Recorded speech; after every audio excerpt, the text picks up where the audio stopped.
C'est une étape supplémentaire puisque l'Europe en parle à voix haute. Taxer les superprofits des entreprises les plus riches permettrait des redistributions d'argent aux familles européennes les plus pauvres, les plus nécessiteuses. Des pays mastodontes de l'Union européenne y sont guère favorables, la France et l'Allemagne, au motif que ces entreprises sont déjà fiscalisées. Pareille mesure reviendrait à ajouter de l'impôt sur l'impôt, donc à terme risquer de faire partir ces entreprises très lucratives. Les technocrates européens raisonnent différemment.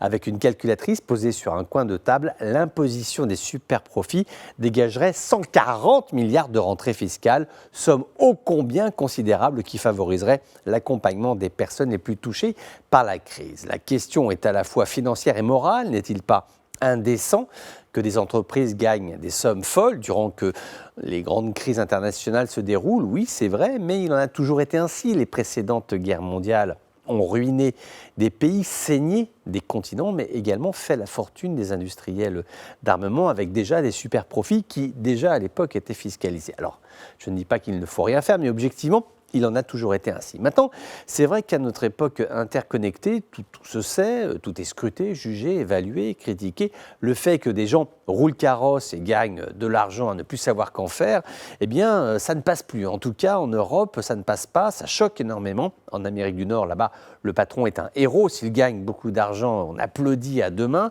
S'il fait fortune, on le vénère. Et s'il devient multimilliardaire, son téléphone n'arrête pas de sonner et tout le monde veut épouser sa fille. Il y a donc des nuances entre les pays et également entre les continents, des nuances qui sont tout à fait importantes d'acceptation ou de rejet de fortune d'autrui. Si aujourd'hui, l'Union européenne commence à formuler à voix haute cette mesure, c'est que de l'information remonte du terrain, les gens sont exaspérés, le coût de la vie en Europe devient totalement fou.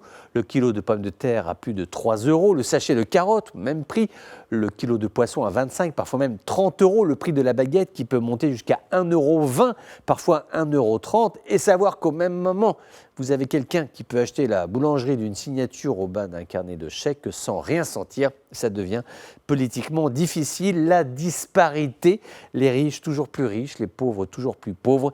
Taxer les super profits pourrait être le moyen de faire baisser la pression, mais pourrait être aussi le moyen de donner envie à beaucoup de quitter l'Europe, car c'est bien connu, trop d'impôts tue l'impôt.